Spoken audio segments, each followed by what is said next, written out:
नमस्कार, मी पंजाब डक.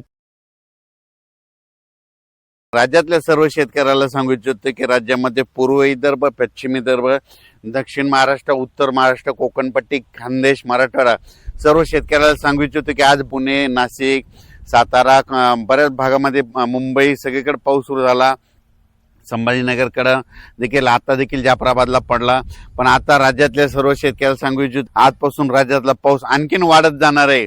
22ला 23, 24, 25 असं करत करत 5 जुलैपर्यंत सगळ्या राज्यभर पाऊस पडणार आहे. सगळ्या राज्यातल्या सर्व शेतकऱ्याच्या पेरण्या होणार आहेत. म्हणून हा अंदाज सर्वप्रथम शेतकऱ्यांनी लक्षात घ्यायचा. राज्यात ठिकठिकाणी म्हणजे आज 22 जून पासून ते जवळपास 5 जुलैपर्यंत सगळीकडे पाऊस पडणार आहे आणि सगळ्या शेतकऱ्याच्या पेरण्या सुरू होतील. म्हणून हे देखील लक्षात घ्यायचं. दुष्काळ वगैरे काही पडणार नाही. आणि सर्वप्रथम आनंदाची बातमी आणखीन सांगू इच्छितो की जुलैच्या म्हणजे 2 जुलै ते 20 जुलैच्या दरम्यान राज्यामध्ये अतिवृष्टी होणार आहे. म्हणून हा अंदाज लक्षात घ्यायचा. पुणे जिल्हा, त्याच्यानंतर कोकणपट्टी, त्याच्यानंतर मुंबई, उत्तर महाराष्ट्राकडे अतिवृष्टी होईल. मग त्या अतिवृष्टी झाल्यामध्ये जे कॅचमेंट एरियातले धरण आहेत, जायकवाडी धरण, त्याच्यात देखील पाणी यायला सुरुवात होईल. इकडे पुण्याकडे पडल्यामुळे तिकडे कोयना धरणाकडे देखील पाणी यायला सुरुवात होईल. त्याच्यामुळं हे देखील सर्व शेतकऱ्यांनी अंदाज लक्षात द्यायचा. तर तुम्हाला सांगू इच्छितो आज लगेच काय होणार सगळीकडे महाराष्ट्रामध्ये काय होणार, पश्चिम महाराष्ट्र, कोकणपट्टी, त्याच्यानंतर इकडे मराठवाड्याकडे देखील येणार आहे, विदर्भाकडे देखील येणार आहे. म्हणजे जवळपास आज बराच भाग जवळपास व्यापून टाकणार आहे. म्हणून हा अंदाज लक्षात. आजच्या पेक्षा आणखीन उद्या 23 तारखेला आणखीन 23 जूनला आणखीन बऱ्याच भागामध्ये व्यापून टाकणार आहे. 24ला 25 असं करत करत सगळीकडे वाटणार आहे. म्हणजे सांगायचं झालं तर विदर्भामध्ये सांगायचं झालं तर वर्धा, नागपूर, भंडारा, गोंदिया, चंद्रपूर, यवतमाळ, वाशिम, अकोला, बुलढाणा, अमरावती ह्या परिसरात देखील म्हणजे आजपासून पावसाला वाढायला सुरुवात होणार आहे. म्हणून हा अंदाज लक्षात.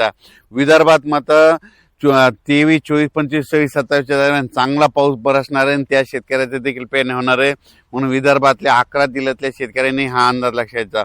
मराठवाड्यात देखील आज बऱ्याच भागामध्ये म्हणजे परभणी जिल्हा, लातूर जिल्हा, बीड जिल्हा, धाराशिव जिल्हा, जालना जिल्हा, संभाजीनगर आज देखील बऱ्याच भागामध्ये पाऊस दाखल होईल. पण उद्याच्याला आणखीन ह्या 5-7 दिवसामध्ये मात्र सगळीकडे दाखल होऊन मराठवाड्यातल्या देखील शेतकऱ्याच्या पेरण्या सुरू होतील. म्हणून हा अंदाज सर्व शेतकऱ्यांनी लक्षात द्यायचा. त्याच्यानंतर सातारा जिल्हा, सांगली जिल्हा, सोलापूर, कोल्हापूर तिकडे तर कालच पाऊस सुरू झाला. पण तिकडे आज देखील बराच भाग कव्हर होणार आहे. आणखीन 10 दिवसामध्ये तिकडेच देखील सगळीकडे पाऊस पडेल आणि त्या भागातील देखील शेतकऱ्याच्या पेरण्या लागू होतील. म्हणून हे लक्षात घ्यायचं. उत्तर महाराष्ट्राकडे नंदुरबार जिल्हा, धुळे जिल्हा, जळगाव जिल्हा, नाशिक जिल्हा, त्याच्यानंतर अहिल्यानगर ह्या परिसरातल्या शेतकऱ्याला सांगू इच्छितो की तुमच्या देखील आज म्हणजे 22 पासून ते 5 जुलैपर्यंत तुमच्याकडे सगळीकडे पाऊस पडणार आहे. सगळ्या शेतकऱ्याच्या पेरण्या लागतील. म्हणून हा अंदाज लक्षात घ्यायचा. शेतकऱ्याला विनंती, शेतामध्ये पाऊस पडल्याच्या नंतर जमिनीमध्ये ईदभर ओल गेली तर तुम्ही कधी पेरणी करू शकता. म्हणून हा अंदाज लक्षात घ्यायचा. 4-6 बोटावर जर ओल केली तर तुमच्या पेरणी खराब होते. त्याच्यामुळे 4-6 बोट पेरणी करू नये. ईदवर चांगली ओल गेल्याच्या नंतर तुम्ही पेरणी कधी करू शकता. म्हणून हे शेतकऱ्यांना लक्षात. पण राज्यात मात्र आजपासून परत जास्त पाऊस वाढायला सुरुवात होणार आहे. दुष्काळ वगैरे काही पडणार नाही. परत एकदा सांगतो, जूनमध्ये यावर्षी मी म्हटलं तर कमी पाऊस राहणार, जुलैमध्ये जास्त, ऑगस्टला कमी आणि सप्टेंबर, ऑक्टोबर परतीचा पाऊस धुमाकूळ घालणार आहे. म्हणून हे अंदाज देखील लक्षात द्यायचा.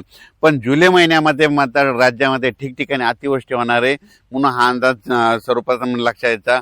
परत कोणत्या कोणत्या भागात होणार आहे त्याचा सविस्तर अंदाज पुढच्या अंदाजात दिला जाईल. धन्यवाद.